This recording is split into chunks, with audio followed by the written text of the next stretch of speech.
Dans ce tuto, on va essayer d'aborder les différentes optiques qui sont dans la gamme des super téléobjectifs.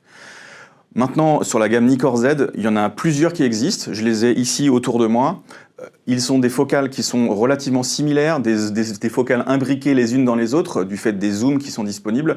On est peut-être photographe animalier, photographe de surveillance, on va faire de l'affût ou plutôt voyager avec ces optiques-là. Il est extrêmement important de savoir, en fonction du poids, de son budget et des caractéristiques que ces optiques apportent, quel va être le meilleur usage pour notre activité. On va commencer par le 180-600, la nouvelle optique zoom qui va avoir une gamme étendue de focales. On se rappelle que le 200-500 en gamme AF, à l'été 2016, quand il a été lancé, a été un véritable plébiscite pour cette même raison que le 180-600, à savoir une optique avec une grande étendue de focale dans un poids et un prix raisonnable. Maintenant, si on veut comparer ces deux optiques, si on les pose l'une à côté de l'autre, parce que je pense que beaucoup d'entre vous possèdent cette optique, elles ont des grandes différences mécaniques. Les deux principales différences mécaniques, parce que honnêtement, c'est bien ça qui est important quand on va prendre en main une optique, c'est le poids.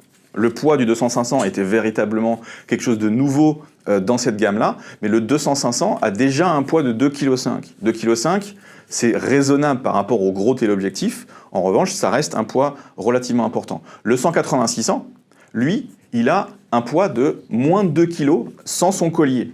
Donc ça fait vraiment un gain déjà très important. Le deuxième élément qui nous a été beaucoup demandé, clairement, avec le 200-500, c'était la longueur de la course de zoom. Le 200-500, il a une course de zoom qui est presque de la moitié de la rotation de l'optique. À savoir, si on veut passer de 200 à 500, en général, il va falloir 2 tours de rotation à la main. En revanche, si on compare avec la rotation de la back zoom du 180-600, elle est d'à peine un quart de tour. Et vous savez à quel point c'est important cette vélocité qu'on peut avoir sur la focale de passer de 180 à 600. Le dernier élément qui est absolument fondamental entre le 180-600 et le 200-500, c'est le zoom interne. Effectivement, quand on zoome ici avec le 200-500, le zoom sort. Le fait d'avoir un zoom qui sort n'est pas trop dommageable. On a mis un bouton lock pour s'assurer effectivement que le zoom ne sort pas quand il n'est pas utilisé ou qu'il est transporté en bandoulière, avec ici le blocage. Dans le cas du 180-600, on n'a pas ce souci-là, tout simplement parce que le zoom ne sort pas. Voilà, il est un zoom interne. Ça fait beaucoup de différences déjà entre ces deux optiques. Et il y en a d'autres aussi, des différences. Ce sont les bagues de fonction, qu'on a déjà vu dans une autre vidéo tutoriel. On a deux éléments supplémentaires sur le 180-600 par rapport au 200-500. C'est le bouton fonction et la bague de réglage. La bague de réglage sur laquelle on va pouvoir affecter un nombre de fonctions important du type de la correction d'exposition, de l'ouverture de diaph, d'un rappel d'autofocus, ainsi que sur le bouton fonction, par exemple, on va pouvoir cadrer déjà entre 180 et 600, et si vous allez mettre un recadrage DX, par exemple, sur le bouton fonction, tac, vous allez encore plus recadrer à 1,5 fois la focale. Énormément d'ergonomie supplémentaire. Maintenant qu'on a vu les différences avec le 200-500, on va se concentrer sur le 180-600 lui-même. Il a aussi ce collier de pied. Ce collier de pied, c'est un élément important, tout simplement parce que si on travaille en mobilité avec cette optique-là, on n'a pas besoin du collier de pied parce qu'on n'aura pas besoin de le fixer sur un monopode ou sur un trépied. En revanche, il a des anses qui vont pouvoir lui permettre de mettre une sangle de portage des téléobjectifs qu'on retrouve sur les gros téléobjectifs. Une fois qu'on a positionné cette sangle-là, en fait, on peut tout simplement porter l'optique et le boîtier ensemble. La répartition des masses, elle est beaucoup plus sécure que par le boîtier lui-même, sur lequel il y aura plus de contraintes sur la baïonnette. Donc c'est vraiment l'intérêt de ce collier de trépied avec sangle.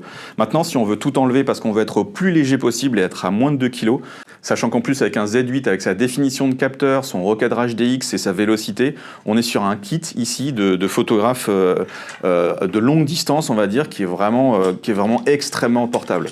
Il faut bien se rendre compte qu'un Z8 avec un 180-600, c'est uniquement 600 grammes de plus qu'avec un 70-200 2.8, pour vous faire une petite idée entre l'optique Z 70-200 2.8 et le 180-600.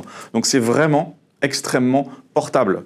Et en plus, sans le collier de trépied, ça en devient effectivement comme un zoom. Donc là, l'idée, effectivement, c'est de pouvoir aller chercher l'ensemble des sujets qu'on va avoir dans un encombrement minimal. Ici, le parasoleil, je vous rappelle, qui est très utile quand il ne fait pas beau, et plus que quand il fait beau, car les rayons sont beaucoup plus diffus quand il ne fait pas beau. On va pouvoir l'installer très facilement ici.